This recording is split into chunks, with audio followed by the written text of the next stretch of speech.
Conscious mind मालिकको उनीहरुलाई 10% हुन्छ 10% हुन्छ कन्सियस माइन्ड मालिकको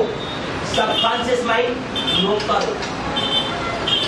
कन्सियस माइन्डले जे कुरा भन्यो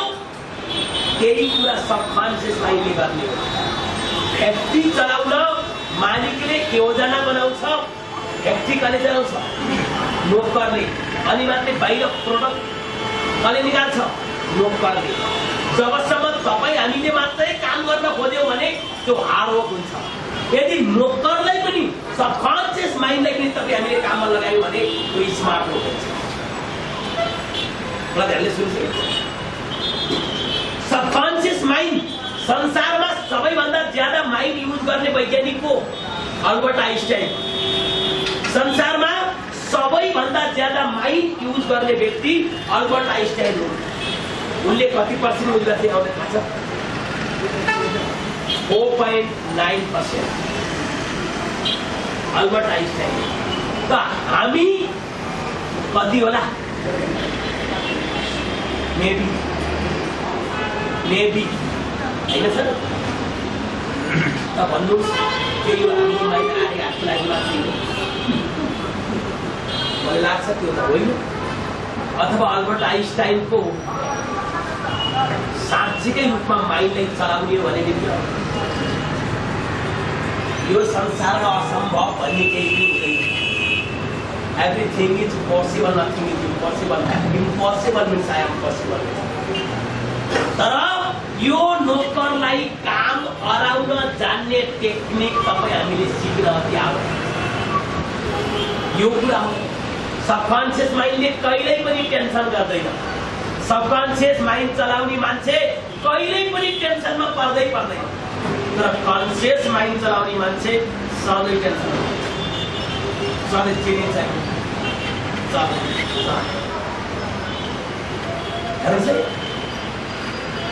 र सबकन्सियस माइन्ड 90% हुन्छ तर आफैले नयाँ केही काम पनि गर्न जान्दैन यो सबैभन्दा ठुलो भगवानले बनाएको या कसले बनाएको यो बनाउने बेलामा बडा डेन्जर बनाइदिएको हेर्नुहोस् है टाइटानिक भन्ने एउटा प्लेनको एउटा एउटा कतिपय साथीहरु फिल्म पनि हेर्नुभयो टाइटानिक भन्ने फिल्म हेर्नु टाइटानिक फिल्म किन पल्टियो तपाईलाई थाहा छ टाइटानिक फिल्म टाइटानिक त्यो जहाज पल्टिनको कारण थियो सानो बरफको टुक्रा तर त्यो बरफको टुक्रा पहिला सानो देखिएको थियो पाइलटले के सोच्यो यस्तो सानो बरफको टुक्रा त टाइटानिकले देखुनी गर्छ भनेर हाल्दियो तर उसले पानी मुनिको बरफ सधैँभरि बरफको टुक्रा तपाईँ पानीमा राख्नुभयो भने 90% पानी मुनि हुन्छ र 10% पानी माथि देखिन्छ यही बरफको टुक्रा जस्तै छ हामीले सिर्फ त्यो 10% लाई देखेका छौं तर तलको 90% हामीले भुलेका छौं त्यही भएर हामी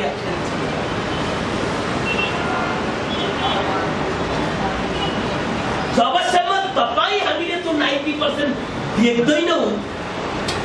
जबसम्म तपाई हामीले त्यो 90% माइन्डलाई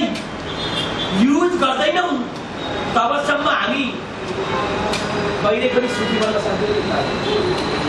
यो कुरो याद राख्नुस् त हेर्नुस् हैन र कन्सियस माइन्ड लेखेको छ हेर्नुस् है देख्छ अनि हेर्यो ओ जापान अस्ट्रेलिया युएस लेखेको थियो जगदम्बा सुबेर देख्यो लिम्ल्यान्ड देख्यो देख्छ सुन्छ हेलो सुन्यो राइट सहन्छ जे मान्छेले सधैँ दुख्छ राइट सहन्छ दुख्छ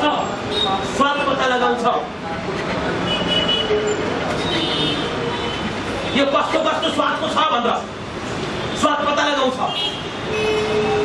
हिँडडुल गर्न सक्छ म यहाँनिर छु बडा मजाले जान सक्छु अरू के गर्न सक्छ सोच्न सक्छ यो कन्सियस माइन्डले चेतन मनले करिब हिसाब गर्न सक्नु हैन यो कन्सियस माइन्डको कुरा त सबकन्सियस माइन्डले के गर्छ नकारात्मक दिशात्मक निर्देशनलाई छिटो पालना गर्छ। तपाईहरुले कुनै बेला सानै थियो, तपाईहरु सानै थियो हेर्नुस् है कति डेन्जरस मान्छे। तपाईहरु सानै हुँदा कता कोही मान्छे सुसाइड गरेको अथवा कुनै तपाईको के अरे रोडमा एक्सिडेन्ट भएको देखेर साथी पनि छ अनि कोही लिएर मरेको अथवा केही गरेको